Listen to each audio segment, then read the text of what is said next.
The grand conference hall of the Galactic Summit stretched nearly half a mile in every direction. Crystalline pillars rose toward a ceiling that seemed to shimmer between solid matter and open sky. Representatives from 40 different species filled the ornate benches, their translators humming softly as conversations echoed through the vast space. Some delegates had scales that caught the light like precious gems. Others floated in containment fields, their gaseous forms swirling with colors that had no names in human languages. A few looked almost human, except for the extra limbs or the eyes that blinked sideways. At the center of it all stood Emperor Velos, ruler of the Kelthian Empire, one of the oldest and most powerful civilizations in known space. His species was tall and elegant, with skin that resembled polished obsidian and eyes that glowed faintly amber. He wore robes that seemed to be woven from starlight itself, shifting and shimmering with every slight movement. In his hands, he held something that looked impossibly ancient compared to the advanced technology surrounding him. It was a tablet, roughly the size of a dinner plate, made from some kind of dark stone that seemed to absorb light rather than reflect it. Symbols covered its surface, carved deep into the material by hands unknown. Those symbols had been a mystery for longer than most species in the room had possessed written language. 3 centuries, Emperor Velos announced, his voice amplified throughout the hall without any visible technology. For 300 years, this artifact has defied every attempt at translation. The finest linguistic minds across 40 worlds have studied it. Quantum computers have analyzed every groove and mark. Pattern recognition algorithms have compared it against 17 million known writing systems. He turned slowly, making eye contact with delegates across the chamber. Nothing. Not a single word decoded. Not one symbol understood. This tablet was recovered from the Forbidden Sector during an archaeological expedition, buried in ruins so old they had turned to dust around it. Whatever civilization created it possessed knowledge we can barely imagine. And we cannot read a single character of their writing. The Emperor lifted the tablet higher. Behind him, massive holographic displays flickered to life, showing the symbols magnified 100 times. Scholars in the audience leaned forward, though they had seen these images countless times before. Some had devoted entire careers to this single puzzle. I make this offer to anyone present, Velos continued. Translate even a portion of this text, prove your translation beyond doubt, and I will grant you access to the Imperial Treasury. 10,000 weight measures of processed neutronium. Enough wealth to purchase a small moon, or fund a research institution for 1,000 years, or simply live in luxury for multiple lifetimes. A ripple of excitement moved through the crowd. Neutronium was the most valuable substance in the galaxy, used in everything from starship cores to medical equipment. The amount being offered was staggering, even by Imperial standards. One by one, the most prestigious linguists in the galaxy approached the stage.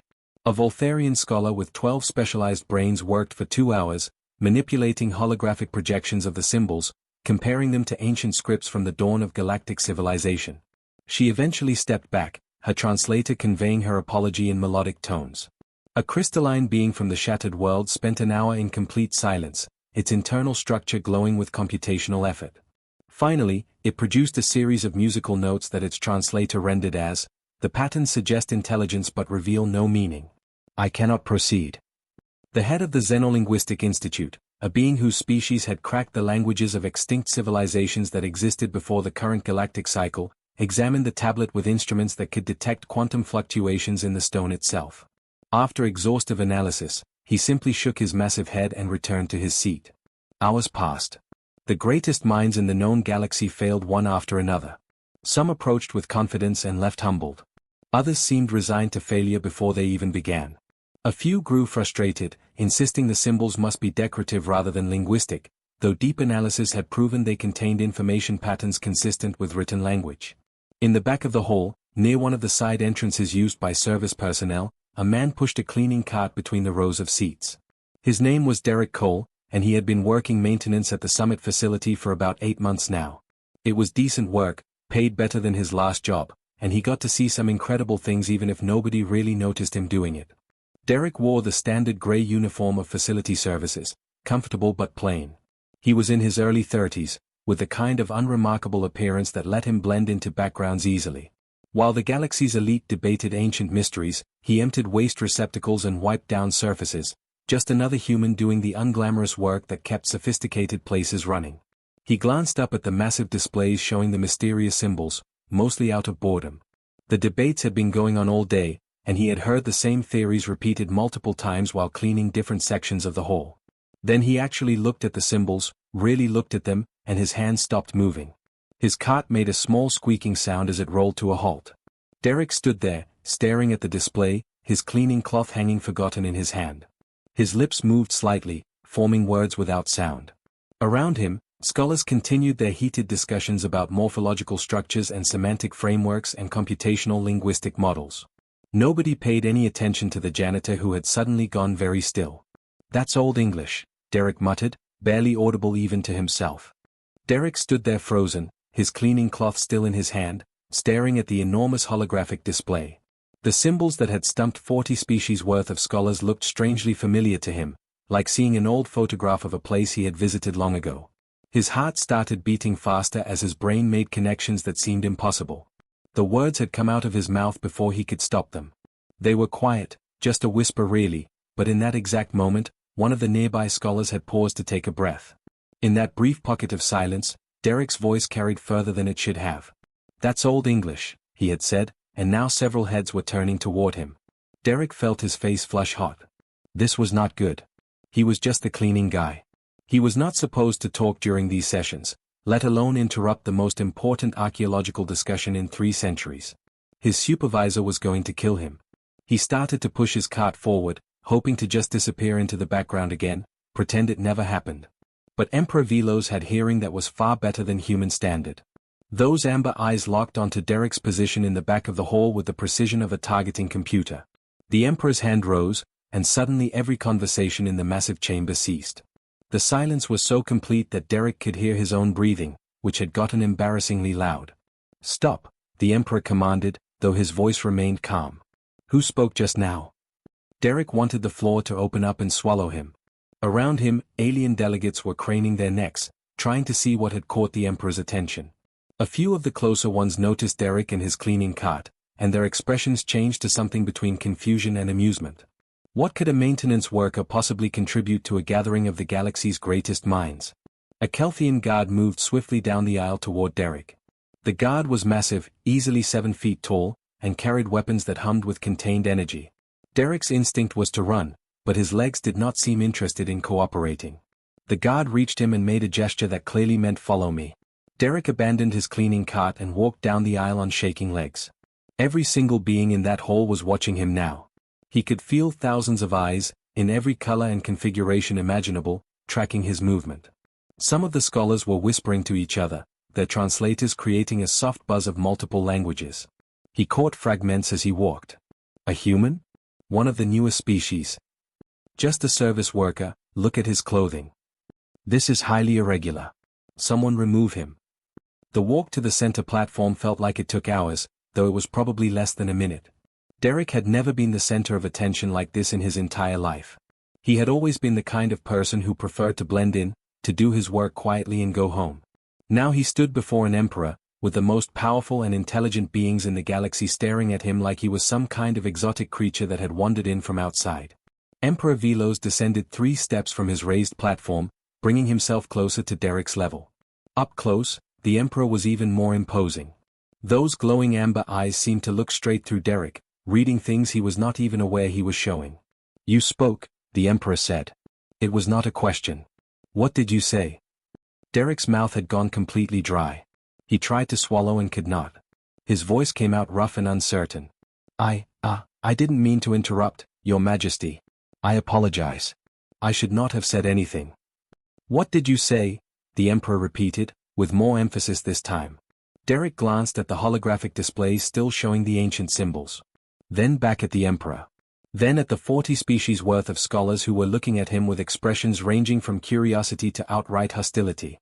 A Voltharian in the front row had her arms crossed, clearly offended that her expertise was being questioned by someone who pushed a mop for a living. "I said it looks like Old English," Derek finally managed, his voice steadier now. "The writing system. It's similar to manuscripts from Earth, from like 1,000 years ago. The letter forms, the way they're arranged, the structure of it. I mean, I'm not an expert or anything, but I took some history courses in college and we studied medieval texts. This looks really close to that." The reaction was immediate and loud. Half the scholars in the hall started talking at once. Some were laughing, the sound translated into everything from melodic chimes to harsh clicks. Others looked insulted. A few seemed genuinely angry that their time was being wasted by what they clearly considered an absurd suggestion from someone completely unqualified. "Preposterous!" shouted the Voltharian scholar, rising from her seat. "Old English? From Earth?" That tablet was recovered from the Forbidden Sector, over 12,000 light-years from the human homeworld. The dating places it at approximately 2,300 Earth years old. Humans did not have spaceflight capability then.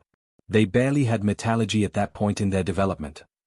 Other voices joined in, creating a cacophony of objection. Derek felt himself shrinking, wishing he had just kept his mouth shut. Of course these brilliant beings were right. What was he thinking? The idea that an ancient alien artifact would be written in Old English was ridiculous. He was about to apologize again and ask permission to leave when Emperor Velos raised his hand once more. Instant silence. The Emperor had not taken his eyes off Derek. There was something in that gaze now, something that looked almost like hope, though Derek could not imagine why. "You recognize this writing system," Velos said slowly, carefully. "You are certain?" Derek looked at the symbols again. The more he studied them, the more certain he became, despite how impossible it seemed. "The letter thorn, right there," he pointed at one symbol. "And that looks like F. Those are both letters that were used in Old English but dropped from modern English. And the way the words seem to be structured, with those connecting marks, that's consistent with how scribes wrote back then." The Emperor turned to his chief archaeologist, a being whose species specialized in temporal analysis. "Is it possible?" Velos asked. "Could this be from Earth?" The archaeologist looked uncomfortable. "The dating is precise, Your Majesty. The tablet is definitely over 2 millennia old. And the recovery location is confirmed, deep in the Forbidden Sector. For this to be from Earth would require humans to have achieved faster-than-light travel centuries before the historical record suggests they even had electricity." Emperor Velos looked back at Derek, and this time there was definitely something in those eyes. Excitement, maybe. Or the kind of desperate hope that comes from chasing an answer for 300 years. "Then translate it," the Emperor said simply. "If you truly recognize this writing, human, then read it for us. Prove your claim." Derek's heart hammered in his chest. Every eye was on him again. The holographic displays showing the ancient tablet suddenly felt like they weighed 1,000 pounds. He had just made a claim in front of the galaxy's elite, and now he had to back it up or be remembered as the janitor who embarrassed himself and his entire species at the Galactic Summit. He stepped closer to the display, squinting at the ancient symbols, and began to read. Derek's hands were shaking as he stepped closer to the massive holographic display. The symbols floated in the air before him, each one magnified to the size of his head. He could see every detail now, every scratch and imperfection in the ancient stone, every place where time had worn away at the carved letters. His mind raced back to those college courses he had taken years ago, back when he thought he might become a history teacher before life took him in other directions. He had been good at Old English once. Really good, actually. His professor had even suggested he pursue graduate studies. But grad school cost money Derek did not have, and his father had gotten sick, and bills needed to be paid. So he had taken the first decent job he could find, and then another, and eventually ended up here, pushing a cleaning cart through a building full of beings who could manipulate matter with their thoughts or calculate faster than quantum computers. Funny how life worked out sometimes. Derek traced his finger through the air, following the lines of text without actually touching the hologram. "Okay," he said, his voice unsteady. "So Old English is tricky because it does not translate word for word into modern English. The grammar is different, the word order is different, and a lot of the vocabulary has changed meanings or disappeared completely." He was stalling and he knew it. Behind him, he could hear impatient rustling from the assembled scholars. Someone made a sound that his translator rendered as a scoff. Derek took a deep breath and focused on the first line of symbols. The first word here, he pointed at a cluster of runes, is ha. That means here in Old English. And this next part, this is lith or lies. So it starts with here lies, which is, pretty standard for memorial texts from that era. Emperor Velos moved closer, his glowing eyes fixed on the symbols Derek was indicating. "Continue," he said softly. Derek moved to the next section, his confidence growing slightly as the patterns became clearer. This word is Ellen, which means courage or valor. It was a really important concept in Anglo-Saxon culture. And this next bit, nails means not, and in as well, in, and this word sweords comes from sweord which means sword. He paused, working through the grammar in his head. The syntax was complex, poetic in the way that Old English verse often was. So this phrase, nails in swords ECG, would be something like not in the sword's edge, or not in the blade of a sword. The ECG means edge or blade. More rustling from the audience, but it sounded different now. Less dismissive, more interested. Derek felt a bead of sweat roll down his back. The grey uniform was suddenly way too warm. The next part gets a bit more complicated, Derek continued, his eyes scanning the unfamiliar symbols that somehow felt familiar. This word AC means but or however. It's a conjunction. And then we have in again, and this word standan, which means to stand or standing.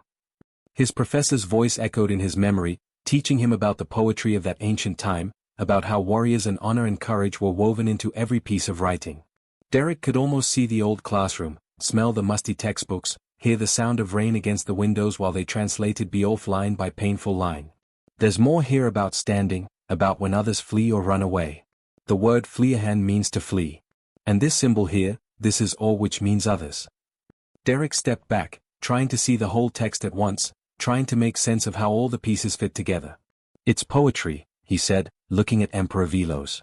That's why it is structured this way. It is not just information, it is art. Anglo-Saxon poetry had this really specific rhythm and structure, with alliteration and stressed syllables. This follows that pattern. The Emperor's expression was unreadable, but he gestured for Derek to continue. The entire hall had gone completely silent now. Even the skeptics had stopped their whispered conversations. Derek turned back to the symbols, committing to his translation. Okay, putting it all together, what this says is basically, here lies courage, not in the sword's bright edge, but in standing when all others flee. It is talking about a warrior, I think. Someone who showed bravery not by fighting but by refusing to run away when things got bad. That was a major theme in Old English literature, the idea that true courage was about standing your ground even when defeat was certain. He pointed to another section below the first. And down here, there's more. This word Lafford means lord or leader. And of is just of, and this is his meaning his, and folk means people or folk. So this is about the lord of his people or maybe a leader of his folk. Derek worked through the rest of the visible text, his translation becoming smoother as he fell into the rhythm of the ancient language. The tablet told the story of a leader who had made a final stand against some unnamed enemy. It spoke of loyalty, of duty, of choosing to die with honor rather than live with shame. It was exactly the kind of memorial that Anglo-Saxon warriors would have carved for a fallen chief. When Derek finally stepped back, his shirt was soaked with sweat and his throat was dry. He had just translated an impossible artifact in front of the galaxy's most powerful beings. Either he was right, or he had just made the most spectacular fool of himself in human history. Emperor Velos turned to his chief archaeologist without taking his eyes off the tablet. Verify it, he commanded. The archaeologist moved quickly to a control panel at the side of the platform. His multiple limbs worked across several interfaces simultaneously, inputting data faster than Derek could follow. Holographic screens materialized in the air, showing complex linguistic algorithms, pattern-matching software, and databases containing every known writing system in galactic history. The whole remained silent as the analysis ran. Derek could hear his own heartbeat pounding in his ears. Seconds stretched into minutes. Some of the scholars had pulled out their own devices, running their own verification programs. The Voltharian scholar who had been so dismissive earlier was staring at her display with an expression that looked like shock. Finally, the chief archaeologist looked up. His face had gone pale, which Derek had not realized was possible for his species. Your Majesty, he said, his voice barely above a whisper. The linguistic patterns match. The grammatical structure is consistent with Old English from approximately the 10th or 11th century Earth calendar. The vocabulary, the syntax, the poetic meter, all of it aligns with the human's translation. A collective gasp went through the assembly. The archaeologist continued, sounding like he could not quite believe his own words. The probability analysis gives a 97.3% confidence that this text is indeed written in an ancient Earth language. The human is correct. Derek felt his knees go weak. He had been right. Impossibly, inexplicably, ridiculously right. That ancient tablet, recovered from ruins 12,000 light-years from Earth, buried in a place humans had never been, was written in Old English. Emperor Velos turned to face Derek fully now, and there was something in his expression that looked almost like reverence. What is your name, human? Derek Cole, Your Majesty, Derek managed to say. Derek Cole, The Emperor repeated slowly, as if testing how the name felt. You have done what the greatest minds in the galaxy could not. You have solved a mystery that has haunted my people for 300 years. Then Emperor Velos did something that made the entire assembly gasp again. He bowed his head to Derek, a gesture of respect that Kelthian rulers reserved only for equals. The promised reward is yours. But first, I must know the answer to a question that burns in my mind. The Emperor looked back at the ancient tablet, then at Derek. How is this possible? Derek stood there, feeling the weight of that question pressing down on him like a physical force. How was this possible? It was the same question screaming through his own mind. An ancient tablet, over 2,000 years old, found thousands of light years from Earth, written in a language that should not have existed anywhere but on one small planet in an unremarkable corner of the galaxy. I honestly don't know, Your Majesty, Derek said, and his voice sounded small in the vast chamber. It doesn't make any sense. Humans didn't have spacecraft back then. We barely had ships that could cross oceans without sinking. We were fighting with swords and axes. We hadn't even invented the printing press yet. Emperor Velos began to pace, his starlight robes trailing behind him. Derek could see the Emperor's mind working, processing possibilities that seemed to defy logic. The tablet was recovered from what we call the Forbidden Sector, Velos explained, speaking to Derek but loud enough for the entire assembly to hear. It is a region of space that we avoid. Our ships malfunction there. Navigation systems fail. Crews report strange phenomena, temporal distortions, things that should not be possible even with our technology. The Emperor stopped pacing and looked directly at Derek. 20 years ago, I authorized a research expedition to the Forbidden Sector. Against the advice of my counselors, against centuries of tradition that said we should leave that place alone. I sent our finest archaeologists to explore a ruined site that our long-range scanners had detected. Velos's voice grew quieter, more personal. My own daughter was on that expedition. She was the one who found this tablet, buried in a structure so ancient it had nearly returned to dust. The ruins were circular, built in a pattern that our architects could not explain. And at the center, in what appeared to be a place of honor, was this tablet. Derek saw genuine emotion on the Emperor's face now. Something that looked like grief mixed with hope. My daughter sent back images of the tablet before the expedition encountered difficulties. Systems failures, just like all the warnings said would happen. They barely made it out of the Forbidden Sector. 3 ships went in, only 2 returned. My daughter was not on either of them. The whole had gone deathly quiet. Even the skeptical scholars seemed moved by the Emperor's story. Derek felt a lump forming in his throat. This was not just an academic puzzle anymore. This was personal for Velos, deeply personal. For 300 years before my daughter's expedition, this tablet existed only in ancient records, the Emperor continued. Stories passed down through generations of Kelthian explorers. A mysterious artifact in a forbidden place, written in a language no one could read. Some said it was a religious text from a dead civilization. Others claimed it was a warning. I thought if we could translate it, we might understand what happened in the Forbidden Sector. We might understand what happened to my daughter. Derek looked back at the symbols floating in the holographic display. A memorial for a fallen leader who stood his ground when others fled. The parallel was not lost on him. I'm sorry about your daughter, Your Majesty, he said softly. Velos nodded in acknowledgement, then seemed to pull himself together, returning to the matter at hand. But this discovery raises questions that are perhaps even more troubling than my personal loss. If this tablet is truly written in Old English, then humans were in the Forbidden Sector over 2,000 years ago. How?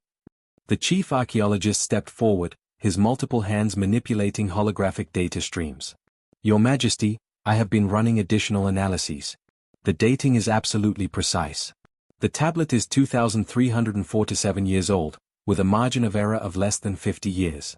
That places its creation in Earth's early medieval period. Another scholar, a being composed of crystalline structures that chimed when she moved, added her voice.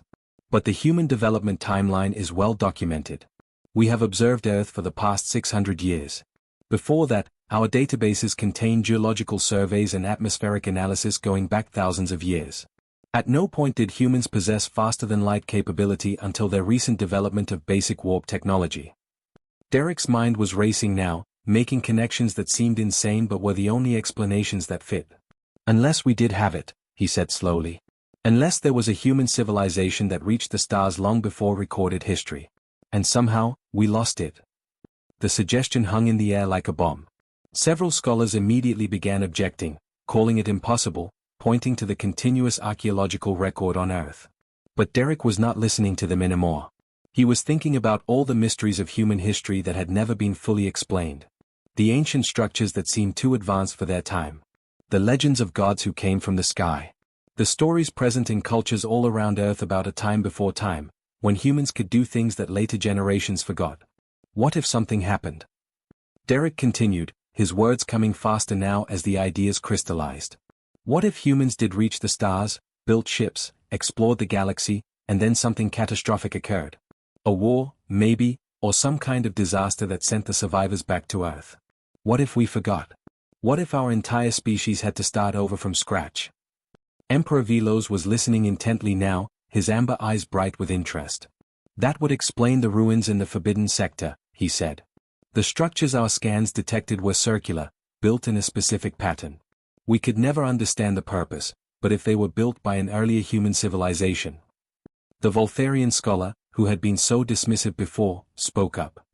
The Forbidden Sector is approximately 12,000 light-years from Earth. Even with our fastest ships, that journey would take months. For humans with primitive FTL technology, it might have taken years or even decades. Why would they go so far? Maybe they were exploring, Derek suggested. Or maybe they were running from something. Maybe whatever destroyed their civilization started on Earth, and some of them escaped to the Forbidden Sector hoping to survive. The crystalline scholar chimed in with a sound like breaking glass. The temporal distortions we detect in the Forbidden Sector could be remnants of a catastrophic event. If a civilization with advanced technology collapsed suddenly, the energy release could have torn holes in spacetime itself. Ideas and theories began flying around the hall now as the assembled scholars started to see the possibilities.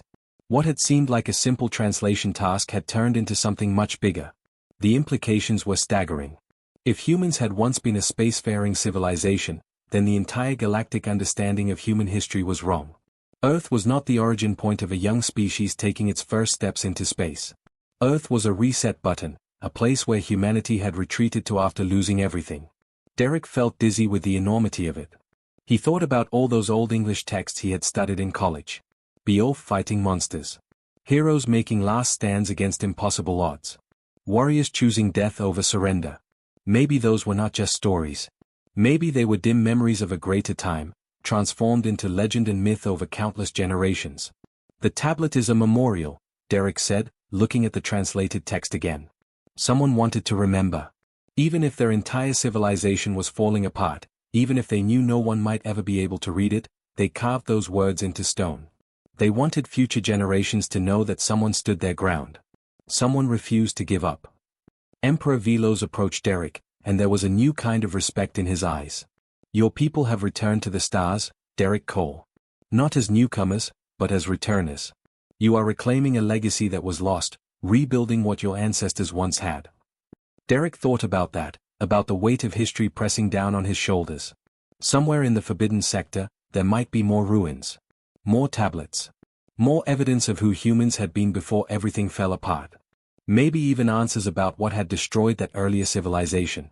We need to go back, Derek said suddenly. To the Forbidden Sector. We need to search those ruins properly, find out what really happened there. The Emperor smiled, and it was the first time Derek had seen him look genuinely pleased.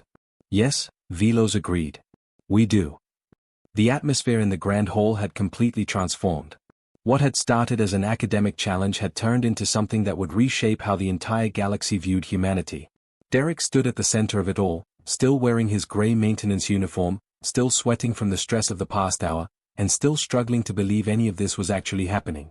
Emperor Velos raised his hand, and a holographic interface materialized in the air before him. His fingers moved through the display with practiced ease, entering commands that made various systems across the hall light up in response. A promise made by a Kelthian emperor is a promise kept, he announced, his voice carrying the weight of absolute authority. Derek Cole, you have solved the mystery that has consumed 3 centuries of my people's greatest efforts. You have earned the reward. The holographic display shifted, showing what looked like account numbers and transfer protocols. Derek watched, not fully understanding what he was seeing, as enormous strings of numbers began moving across screens. The chief archaeologist leaned over and whispered an explanation, his translator rendering it in a calm, almost apologetic tone. That is 10,000 weight measures of processed neutronium being transferred to an account in your name, the archaeologist said. In human economic terms, that is approximately 4 to 7 billion credits. Enough to purchase several orbital stations, or fund a small nation's entire budget for a decade. Derek's legs suddenly felt weak again. 4 to 7 billion credits. He had been worried about making rent next month. His sister had been saving for years to afford basic medical treatment for her daughter. His mother lived in a tiny apartment because her pension barely covered food and utilities. And now he had 4 to 7 billion credits. I don't know what to say, Derek stammered. His mind could not seem to process numbers that large. They felt abstract, unreal, like something from a story rather than his actual life. But Emperor Velos was not finished. He descended from the platform completely now, standing directly in front of Derek on equal ground. The symbolism was not lost on the assembled delegates, several of whom whispered to each other in surprise. Kelthian emperors did not lower themselves to the level of others. It simply was not done. The wealth is yours by right of our agreement, Velos said. But I offer you something that wealth cannot purchase. Something I believe you have already proven yourself worthy of receiving. The Emperor paused, and Derek could see he was choosing his words carefully. Derek Cole, I name you Chief Historian of Lost Civilizations, with full authority to lead expeditions into the Forbidden Sector and any other regions that may hold evidence of your people's ancient past. The hall erupted. Some species cheered, their vocalizations ranging from melodic songs to thunderous roars. Others voiced objections, arguing that such an important position should not be given to someone so young, so inexperienced, so recently emerged from obscurity. The Voltharian scholar was on her feet, her 12 brains apparently working in unison to formulate a protest. Your Majesty, with all respect, this human has no formal training in archaeology or xenolinguistics. He stumbled onto a single correct translation. That does not qualify him to lead major expeditions or hold such a prestigious title within your court. Emperor Velos turned to face her, and his expression was harder now. He solved in minutes what you could not solve in years. He recognized what 40 species worth of experts failed to see. And most importantly, he has a connection to this mystery that no one else in this hall possesses. The ruins in the Forbidden Sector are human ruins.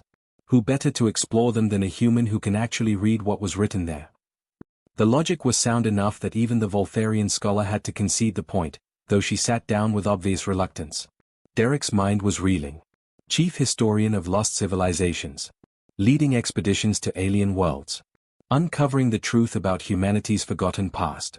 This morning he had been worried about whether he had enough clean uniforms for the rest of the week. Your Majesty, I'm honored, Derek said, finding his voice again. Truly honored. But I'm not an archaeologist. I'm not a scientist. I'm just a guy who happened to take some history classes and got lucky with a translation. I don't know if I'm qualified for something this important. Velos smiled at that, a surprisingly gentle expression. When my daughter volunteered to lead the expedition into the Forbidden Sector, many said the same about her. Too young, too inexperienced, too eager. But she understood something that older, more cautious minds did not. Sometimes the greatest discoveries require fresh eyes and a willingness to see possibilities that conventional wisdom says are impossible. The Emperor placed a hand on Derek's shoulder, the gesture both fatherly and formal. You will not be alone in this. I will provide you with the finest teams, the best equipment, access to every resource my empire possesses. You will have scholars and scientists and explorers at your command, beings who have spent lifetimes studying the mysteries of the universe. But you will lead them, because you see what they cannot see. You understand something about these ruins that no one else possibly could. Derek thought about the tablet, about the words carved in stone by someone who lived over 2,000 years ago. Someone who had wanted to be remembered, who had wanted future generations to know that courage meant standing your ground even when everything was falling apart. Maybe that ancient warrior had never imagined that someone from his own world, speaking his own language, would find those words thousands of light years from home and thousands of years in the future. Okay, Derek said, the decision crystallizing in his mind. Okay, I'll do it. I'll lead the expeditions. I'll find out what happened to them, to us, to whoever we used to be out there among the stars. The Emperor's smile widened. Then it is settled. You will have access to Imperial facilities immediately. I will assign you a ship, a crew, and full diplomatic status within Kelthian space. The Forbidden Sector awaits, Derek Cole. Your ancestors left mysteries there, and you will uncover them. Word of the translation spread across the galaxy faster than light itself. News networks from 1,000 worlds broadcast the story of the human janitor who had solved an ancient mystery and revealed that humanity was not a newcomer to the stars but a returning civilization. On Earth, Derek's face appeared on every screen, every feed, every broadcast. He became instantly famous, instantly important, instantly transformed from nobody into somebody that mattered on a galactic scale. His mother called him crying, unable to believe what she was seeing. His sister called him screaming with joy about what the money would mean for her daughter's treatment. Old friends from college reached out, professors who remembered him sent messages of congratulations, and even his supervisor at the cleaning company sent a note saying he completely understood why Derek would not be coming back to work. The wealth alone would have changed Derek's life forever. He made sure his family was taken care of first, setting up accounts for his mother and sister that would keep them comfortable for the rest of their lives. He donated huge sums to universities and research programs, to organizations working to improve human space exploration capabilities, to charities helping people who were struggling the way he had been struggling just days before. But the money, vast as it was, meant less to him than the mission itself. Within a week, Derek was aboard a Kelthian research vessel, the most advanced ship he could have imagined, heading toward the Forbidden Sector with a crew of specialists from dozens of species. They all deferred to him, called him Director Cole, waited for his orders. It felt surreal every single time. As the ship approached the boundary of the Forbidden Sector, Derek stood on the bridge looking at the viewscreen. Somewhere out there in that darkness were ruins built by humans who had somehow mastered the stars centuries before recorded history suggested they should have been able to. Somewhere out there were answers about what had destroyed that ancient civilization and forced humanity to start over from scratch on Earth. And somewhere out there, Derek thought, were more tablets waiting to be read. More messages from the past waiting to be understood. More stories about courage and sacrifice and people who refused to give up even when everything was lost. Derek had been a janitor. Now he was humanity's bridge between its forgotten past and its boundless future. The story was far from over. In many ways, it was just beginning.